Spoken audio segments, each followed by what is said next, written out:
Chào mọi người đã trở lại với kênh của Eli với chủ đề là cuộc sống thuyền viên. Và ngày hôm nay mình sẽ giải đáp thắc mắc của rất nhiều bạn khi mới bước chân vào nghề.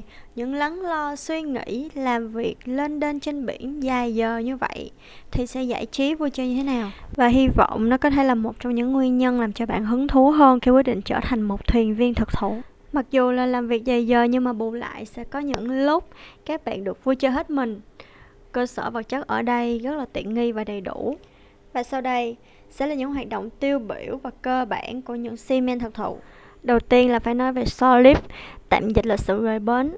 Nói cho dễ hiểu là lúc mà các bạn rời khỏi tàu lên bờ để du lịch, khám phá, vui chơi, ăn uống cũng như mua sắm. Mà ru là đặc biệt, thích nhất là lúc này. Trước khi nói về vấn đề được ra ngoài chơi thì mình sẽ chia sẻ khái quát về cách vận hành của tàu.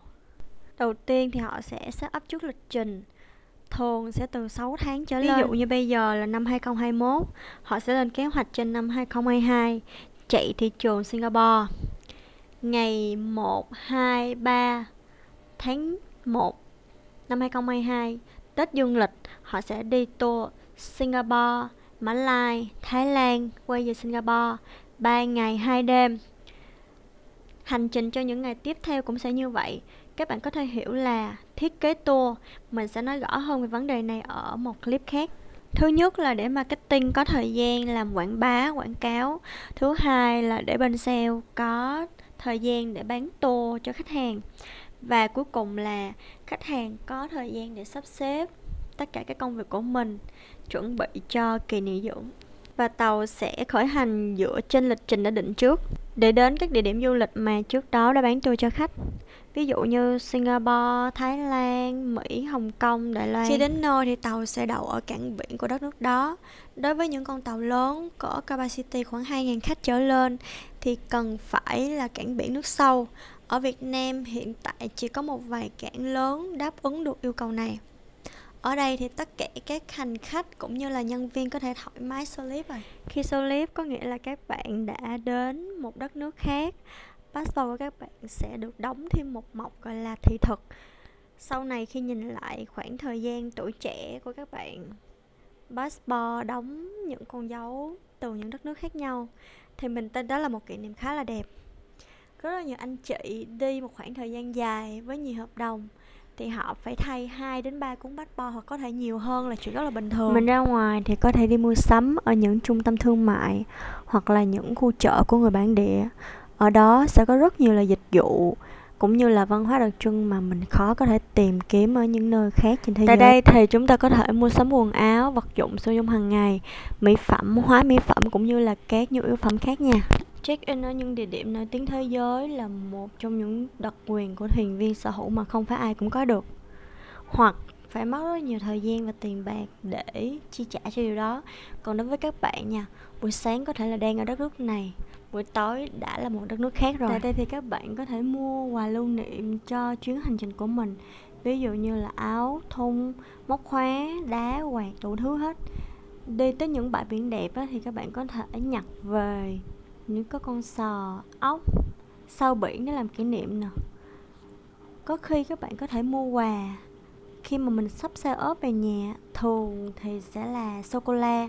Ở những nơi mà chuyên sản xuất á, thì rất là rẻ. Muốn mua sắm gì thì cũng phải đổi tiền ở đất nước sở tại. Cho nên là sau này về Việt Nam thì có nguyên bộ sưu tập tiền đến từ rất nhiều quốc gia trên thế giới. Mà mấy bạn luôn làm chung á, thì cũng đến từ những đất nước khác nhau. Cho nên là có thể trao đổi tiền Việt Nam với họ cũng là một cách có được bộ sưu tập tiền quốc tế. Hơi bị xịn sò luôn. Hấp dẫn nhất là ăn uống ẩm thực. Thử bao nhiêu món ngon trên đời, các bạn sẽ được tận hưởng cảm giác mua đồ không cần nhìn giá. Tiểu nhị, mang lên hết cho ta. Đi với đám bạn nữa là một bàn chứa không đủ. Món giải trí hấp dẫn thứ hai đó là Ruba. Mình hay dùng các từ chuyên về tàu cho nên là đôi khi các bạn nghe sẽ cảm thấy khó hiểu. Dịch ra tiếng Việt thì lại rất là dài dòng nên hẹn các bạn ở một video khác. Mình sẽ chỉ cho các bạn những từ chuyên ngành áp dụng trên du thuyền nha. Còn Ruba ở đây tạm dịch là quầy bar cho nhân viên. Trong Ruba sẽ có gì nào thì nó sẽ có DJ quậy, nhạc sập sình như trong vũ trường luôn. Có nhạc thì phải có B&M, phục vụ đủ tất cả các loại thức uống từ nước suối, nước ngọt, cider, bia, rượu vang. giá cả cũng rất là phải chăng. Đương nhiên phải có thêm các loại snack nhấm nháp chung rồi, ví dụ như xúc xích, hamburger, cánh gà. Lâu lâu các bộ phận thay nhau mở tiệc thì có thêm cái quầy buffet. Của bộ phận mình thì mình quẩy không phải, mà có người quen trong đó cũng quẩy. Nói chung là rất là open mind. Còn Care thì có một phòng riêng, trong đó có đầy đủ tivi, lo, mấy cái kiểu, nhưng mà ít sử dụng. Và thời gian của ru thì lại không có nhiều, cho nên mất công lắm. Một hợp đồng có khi mình không hát lần nào, 1-2 lần là nhiều rồi đó. Ở đây thì cũng có bán những nhu yếu phẩm, cần gấp quá thì chạy xuống mua cũng được, không thì đợi tới solid. Ở ngoài đó thì phong phú đa dạng với giá có thể là mềm hơn. Nói này thì hơi thừa, nhưng mà of course baby quầy bar thì phải có bàn ghế rồi. Nhưng mà có những cái đơn giản mình không nói, mình mặc định là người ta biết, nhưng mà thật ra có thể có nhiều bạn không biết. Họ có thể set up một vài trò chơi đơn giản ở đó, giống như là phóng tiêu nè, hoặc là bộ cờ nè, ví dụ có thêm cả tivi hoặc là dàn máy vi tính. Dàn máy vi tính thì chắc chắn là không có kết nối mạng để cho các bạn lên Facebook rồi, thì họ có thể truy cập những cái trang web của Tàu hoặc là những cái trang web cho phép thôi. Còn TV thì có thể dùng để xem đá banh, chương trình giải trí, đài tin tức thời sự, nhưng mà chủ yếu là đá banh thôi, còn thời sự ba ồn lắm ai đâu mà nghe. Phần tiếp theo sẽ nhắc tới những bộ môn giải trí mà mình có thể tham gia. Đầu tiên là phải nói tới hồ bơi. Hồ bơi giữa biển đại dương mênh mông là một trải nghiệm tuyệt vời. Khách hàng cũng rất là thích điều này, nhưng mà lâu lâu có dịp lên xài ké của khách thôi, chứ không phải. Tiếp theo là sân bóng. Các bạn thắc mắc là tại sao trên biển mà đá bóng được, bóng nó lọt ra ngoài rơi xuống biển thì sao? Thứ nhất, Tàu có sức chứa 5.000 khách thì nó giống như là một cái khách sạn 5 sao trên đất liền, mà thiết kế có khi còn phải thông minh hơn, tại vì nó là một khách sạn trên biển. Sân cỏ nhân tạo, sang xịn mịn đàng hoàng, có lưới bao trùm hết cả sân và cả phía trên nữa, cho nên nếu bóng có văng đi đâu thì cũng trở về với buôn làng thôi. Kết hợp với setup một vài cái rổ nữa thì nó có thể trở thành sân bóng rổ rồi. Sân bóng thì dành cho khách, nhưng mà ru thường hay chơi ké, tại vì khách ít khi nào mà lên cả đoàn để có thể đá banh được chứ. Tối nào á, mấy ông ru cũng lên chơi. Đó cũng có những môn mạo hiểm kích thích hệ thần kinh, giống như là leo núi nhân tạo nè, đường trượt núi trên biển. Cái này thì hơi bị xuất sắc luôn. Các bạn nghĩ là từ ở trên trượt xuống, nhưng mà mình sẽ thấy được ở ngoài biển, giống như là mình sắp rơi xuống biển vậy. Kích thích kinh khủng khiếp. Có cả ping pong là bóng bàn. Còn thể dục thể thao thì có phòng gym.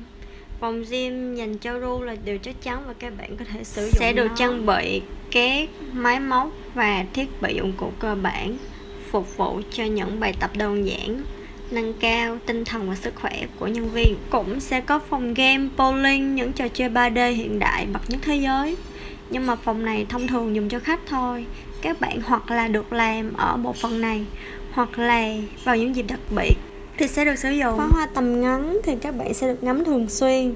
Đa số là các du thuyền sẽ mạnh tay và rất là phóng khoáng chi tiền cho những dịch vụ để làm hài lòng khách hàng.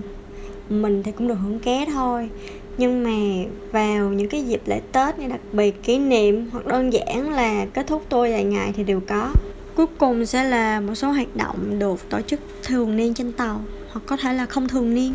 Đầu tiên là phải nói tới trò chơi bingo. Giải thưởng của những trò chơi này thì tàu cũng chi rất là mạnh.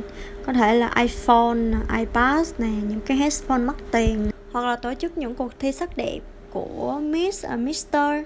Nhân viên của tàu thì rất là nhiều bạn đẹp, xinh, body chuẩn, coi show giống như là show thời trang luôn. Chưa kể mà mấy cái show trên sân khấu họ mời nghệ sĩ nước ngoài về để biểu diễn, thì lâu lâu mình cũng sẽ có cơ hội để được đi xem. Lâu lâu thôi nha. Hoặc là chủ tàu, thuyền trưởng mở những party đãi tất cả các nhân viên. Những lần tuyên dương nhân viên xuất sắc thì sau đó cũng sẽ có party, ăn uống, hát hò các kiểu. Chưa kể là mấy lần tàu mà nhận tour hội con nhà giàu châu Á, châu Âu, châu Mỹ, châu Đại Dương, châu Nam Cực, thì tụi nó quậy banh nóc và các bạn cũng sẽ được quậy banh nóc. Và chủ đề giải trí dành cho thuyền viên trên du thuyền đẳng cấp 5 sao quốc tế đến đây là hết rồi. Nếu các bạn có câu hỏi hoặc muốn tìm hiểu về những góc cạnh khác của người thuyền viên, nhớ comment bình luận ở phía dưới cho mình nha. Cảm ơn các bạn đã theo dõi, nhớ bấm like, subscribe và nhấn chuông để theo dõi tất cả các video tiếp theo của mình nha. Cảm ơn mọi người.